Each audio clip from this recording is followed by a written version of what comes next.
अस्सलाम वालेकुम जी। मेरा नाम सुहेल अब्बास है और आप देख रहे हैं learn with Suhail official YouTube channel. नाज़रीन, आज हम टेररिज्म के एसे के ऊपर बात करेंगे। इंग्लिश एसे का ये टॉपिक है आज जो कि हम डिस्कस करेंगे, the resurgence of terrorism in Pakistan. इसको मैंने बिल्कुल सिंपल से रखा है, काजेज, इम्पैक्ट्स एंड सॉल्यूशन। ठीक है, मैं ये तीनों चीज़ें आपको कुछ बता दूंगा। फर्दर जो है वो आपका ऐसे, अब ये तो आइडिया कभी भी नहीं हो सकता और कुछ भी नहीं कहा जा सकता कि जो टेररिज्म के ऊपर ऐसे है वो किस तरीके से आएगा। बट हाँ, ये कहा जा सकता है कि आप इन काजेज को उनके अंदर यूटिलाइज कर सकते हैं, आप इन इम्पैक्ट्स को कर सकते हैं, आप सॉल्यूशंस को कर सकते हैं। ठीक है, समटाइम्स कुछ इस तरह का होता है कि आपके पास कोई टॉपिक आता है और आप उसको मोल्ड करके, मतलब कि हमारा यही टॉपिक, आप इसको मोल्ड करके उसके अंदर फिट कर सकते हैं। ठीक है, तो ये अब आप, ये एक स्किल है और ये आपके ऊपर डिपेंड करता है आपने कितना इसे सीखा है। ठीक है, और अगर आप सीखना भी चाहते हैं तो वीडियो के एंड के ऊपर मेरा जो कॉन्टैक्ट नंबर है वो मेंशन है, आप सीख भी सकते हैं फर्दर। हम चलते हैं अपने ऐसे के ऊपर।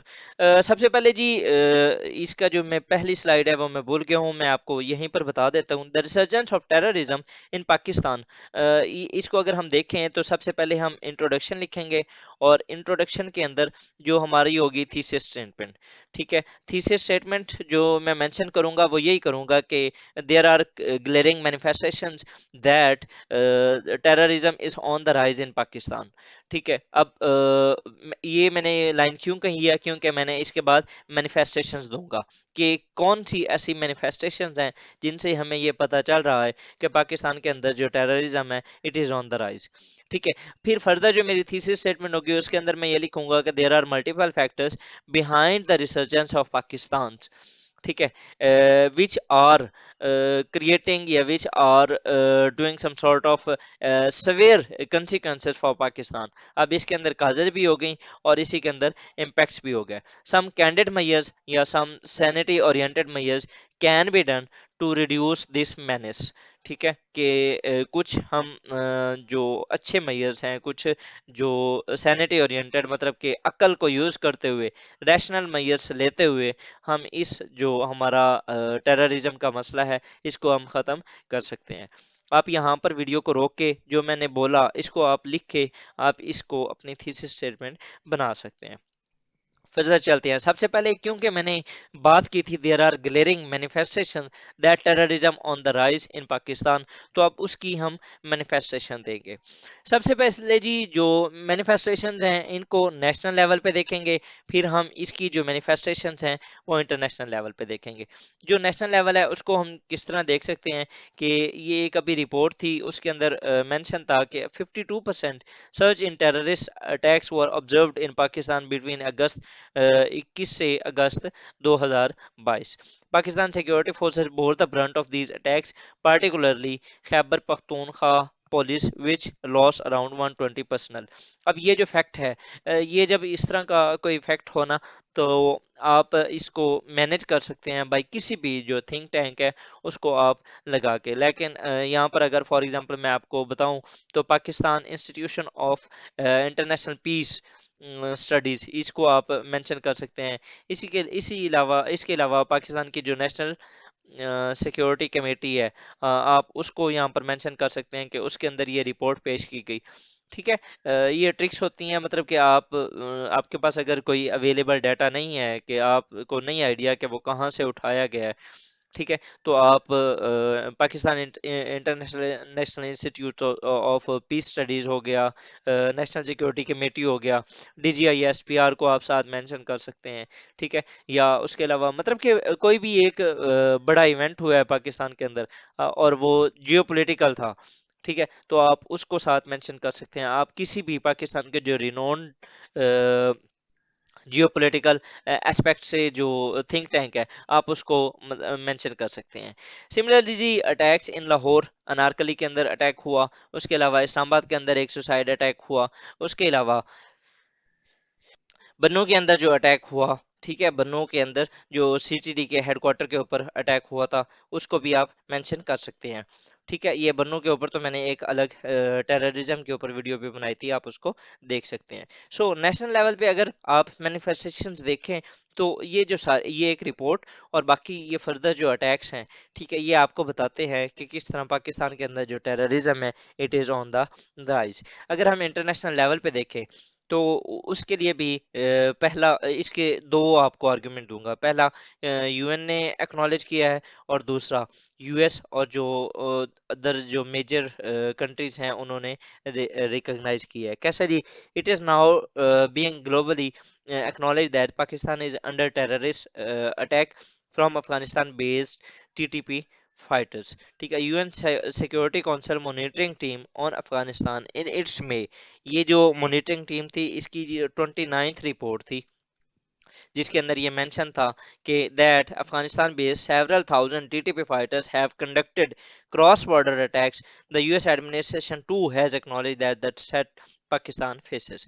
अब ये सारी चीजें क्या कर रही हैं? ये आपको मैनिफेस्ट कर रही हैं कि पाकिस्तान के अंदर जो टेररिज्म है it is on the rise. ठीक है, अब आप इसमें से क्या कुछ अपने उस ऐसे के अंदर लिखते हैं, या आप किस तरह लिखते हैं, ये आपके ऊपर डिपेंड करता है। ठीक है, अगर मैं हूं तो मैं इसको पांच, ये जो लिखी है मैंने एक स्लाइड के ऊपर, इसको मैं पांच पैराग्राफ्स में भी डिवाइड कर सकता हूँ, और मैं सिंपल दो पैराग्राफ भी लिख सकता हूँ। ठीक है, now it's up to you कि आप इसको कितने पैराग्राफ में लिखते हैं। फर्दर देखें जी, तो causes of rise in terror इन पाकिस्तान। अब काजेज क्या हैं? सबसे पहले इंटरनल फैक्टर्स अगर हम देखें तो dialogue oriented policy of previous government. जो प्रीवियस प्राइम मिनिस्टर थे हमारे इमरान खान साहब, उन्होंने एक वो sharing formula they were going to devise between Pakistan and TTP. उसके अंदर क्या था जी कि पाकिस्तान ने अफगानिस्तान के जो तालिबान हैं उनके कहने के ऊपर टीटीपी के साथ निगोशिएशन स्टार्ट की थी, और उसके अंदर निगोशिएशंस के अंदर ये फाइनल हो रहा था कि जो फाटा के साथ साथ के जो एरियाज हैं, ठीक है, वहां पर टीटीपी के जो फाइटर्स हैं वो अपने आर्म्स वगैरह वो खत्म कर देंगे, वो मतलब कि वायलेंस अपना खत्म कर देंगे, और वो वहां पर आके सेटल होंगे। ठीक है, तो ये एक जो शेयरिंग फार्मूला था, इसके ऊपर ये जो प्रपोजल था, इसके ऊपर जो आपके जितने भी प्रोविंसेस थे वो नहीं माने थे। ठीक है, वो जो डायलॉग ओरिएंटेड पॉलिसी थी इट वाज द मेजर एक push behind the rise of TTP in Pakistan. Similarly, unification of all factions against the state agenda. अब इसके अंदर क्या है जी? कमांडर जरार ग्रुप था, इज्जतुल्ला ख्याली ग्रुप था, ठीक है, उसके अलावा Lakki Marwat and arm Aslam Baloch group था। ये सारे जितने भी ग्रुप थे ये एक दूसरे के साथ यूनिफाई हो गए हैं। ठीक है, ये भी एक बहुत बड़ा मेजर पुश है for the rise of terror इन पाकिस्तान। अब इन्होंने सब ने मिल के पाकिस्तान के खिलाफ जो टेरर अटैक्स है वो लॉन्च करने स्टार्ट कर दिए हैं। सिमिलरली जी, तीसरा मेजर कॉज है वो है change in tactics of terror outfits. मतलब कि जो बीएलए है, बीएनए है, इन्होंने ना अपने जो टेरर अटैक्स थे, पहले ये करते थे किसी लाइन के ऊपर इन्होंने वो गैस की कोई लाइन जा रही है उसके ऊपर इन्होंने अटैक कर दिया, या ये ना एक सुसाइड बॉम्ब्स ये कम करते थे, पहले स्लीपर सेल्स कम यूज करते थे। लेकिन अब इन्होंने अपनी जो टैक्टिक्स हैं उनके अंदर सोफिस्टिकेशन लाए हैं, और ये अब सुसाइडर बम्स पे आ गए हैं। ये अब पाकिस्तान के सिक्योरिटी पर्सनल्स के ऊपर सुसाइड बम कर रहे हैं। मतलब कि इस्लामाबाद के अंदर अगर आप देख लें, शहरी बलोच वाला जो इंसिडेंट हुआ था उसको देख लें। ठीक है, तो ये सारी जो चीज़ें हैं इनकी वजह से, ये इंटरनल फैक्टर्स हैं जिनकी वजह से पाकिस्तान के अंदर जो टेररिज्म है वो it is on the rise. Similarly अगर हम एक्सटर्नल फैक्टर्स को देखें तो सबसे पहला जो है राइज ऑफ तालिबान इन अफगानिस्तान। अब बेसिकली तालिबान क्या थे? वो तालिबान एक फैक्शन था, एक ग्रुप था, एक टेरर आउटफिट थी to some extent for the world. ठीक है, दुनिया के जितने भी लीडर्स थे, दुनिया जितने भी कंट्रीज थे, वो उनको एक टेरर ऑर्गेनाइजेशन कंसीडर करते थे। लेकिन क्या हुआ, जब वो राइज हुए दोबारा, जब उन्हें दोबारा पावर मिली, उससे पुश मिला इन जो छोटे छोटे फाइटर्स हैं इनको, कि अगर वो जीत सकते हैं तो हम भी जीत सकते हैं। तो उन्होंने इसी इसी चीज को कंसीडर करते हुए ये जो टीटीपी है वो एक नए जोश और जज्बे के साथ दोबारा उभर रही है। सिमिलरली उनको कुछ सपोर्ट भी है फ्रॉम द तालिबान से रिटर्न टू पावर, ठीक है, जिसकी वजह से वो पाकिस्तान के अंदर और क्रॉस बॉर्डर जो फायरिंग्स हैं या क्रॉस बॉर्डर जो इंसिडेंट्स हैं वो कर रहे हैं। दूसरा जो मेजर पुश है जी एक्सटर्नल फैक्टर का, वो है विड्रॉल ऑफ यूएसए। अगर यूएसए जैसे ही गया है, उसके बाद टेररिज्म आप देख लें, अगस्त 21 से वो गया है, उसके बाद से पाकिस्तान के अंदर भी अटैक होना स्टार्ट हो गए हैं, अफगानिस्तान के अंदर तो मल्टीपल हो ही रहे हैं ना, ठीक है। सिमिलरली जो है proxy wars by Indo US nexus, ये भी एक बहुत बड़ी रीजन है। जो टीटीपी के फॉर्मर कमांडर हैं एहसानुल्लाह एहसान, उनकी एक इंटरव्यू में, उन्होंने बीबीसी को इंटरव्यू दिया था, उसके अंदर उन्होंने कहा भी था कि जो टीटीपी थी इट वाज फंडिंग बाय रॉ, ठीक है। तो ये हैं हमारे काजेस। फर्दर अगर हम इम्पैक्ट्स को देखें तो उसको हम डिवाइड करेंगे तीन हिस्सों में, politics, economy and social.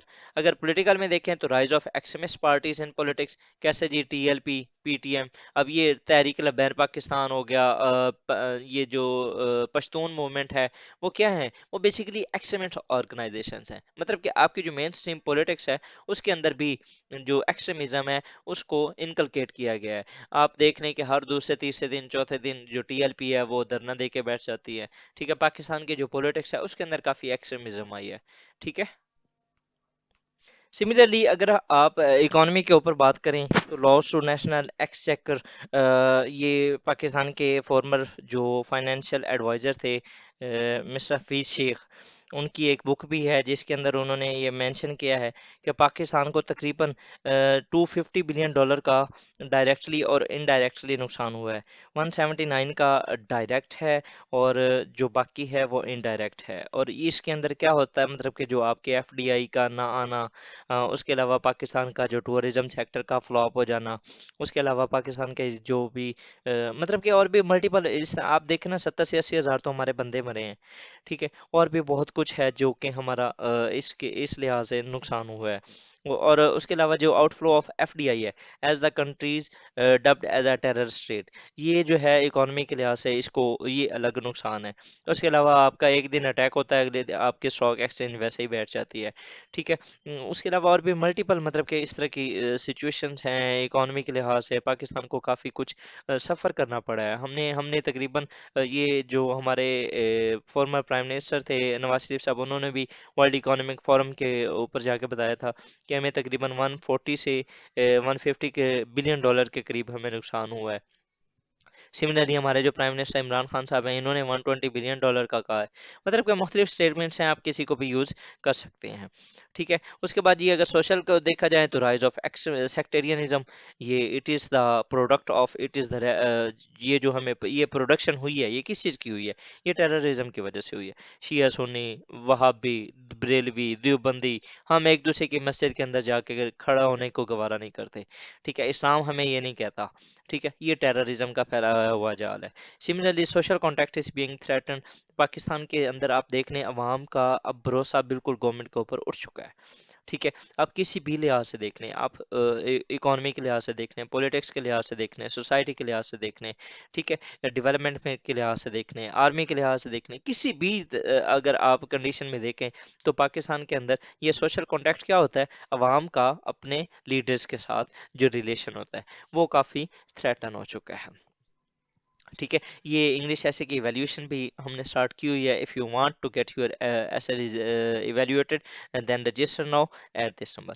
Similarly अब अगर हम सॉल्यूशंस को देखें तो नेशनल लेवल पे हमें क्या करना चाहिए, हमें हार्ड और सॉफ्ट पावर दोनों को इस्तेमाल करना होगा। सबसे पहले ऑफेंसिव ऑपरेशंस करने होंगे, पाकिस्तान ने पहले किए भी हैं, खैबर 1 2 3 4 5 ऑपरेशन ज़रब अज़ब, राह रास्त, ठीक है, और ज़रब अहन, इस तरह के काफ़ी हमने ऑपरेशन किए हैं जिनसे हमने काफ़ी कुछ जो थी टेररिज्म का जो एक था फ्लो उसको हमने कम कर दिया था।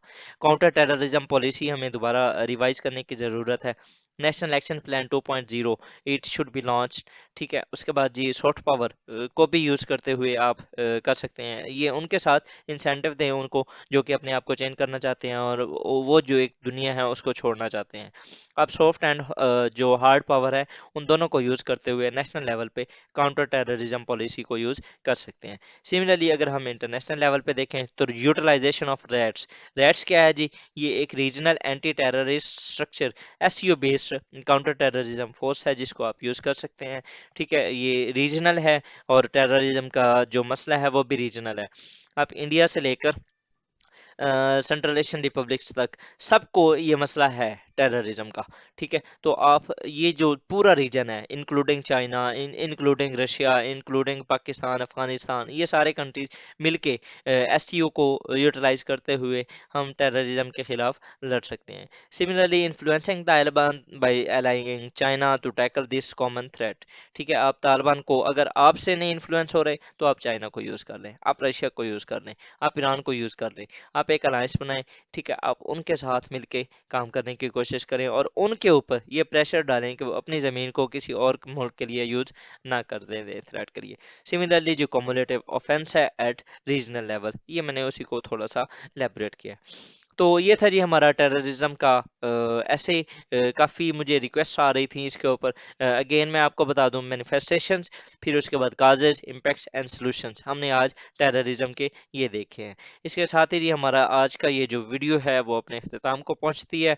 अगर आपको ये अच्छी लगी हो, इंफॉर्मेटिव है, तो इसे लाइक करें, सब्सक्राइब करें और शेयर करें with your friends. Thank you, अल्लाह हाफिज़। एंड फाइनली अगर आप इस चैनल के ऊपर नए हैं तो आप ये बटन लाजमी प्रेस कर लें और बेल आइकन को भी प्रेस कर लें ताकि आपको जो आने वाली वीडियोस हैं, मैंने काफ़ी कुछ पहले भी किया हुआ है, ह्यूमन रिसोर्स डेवलपमेंट के ऊपर मैंने वीडियोस बनाई हुई हैं, एजुकेशन के ऊपर और मल्टीपल आउटलाइंस बनाई हुई हैं। आप मेरे जो इंग्लिश ऐसे आउटलाइंस की जो एक वो है प्लेलिस्ट, उसको आप देख सकते हैं। ठीक है, तो थैंक यू जी, अल्लाह हाफिज़, बाय बाय।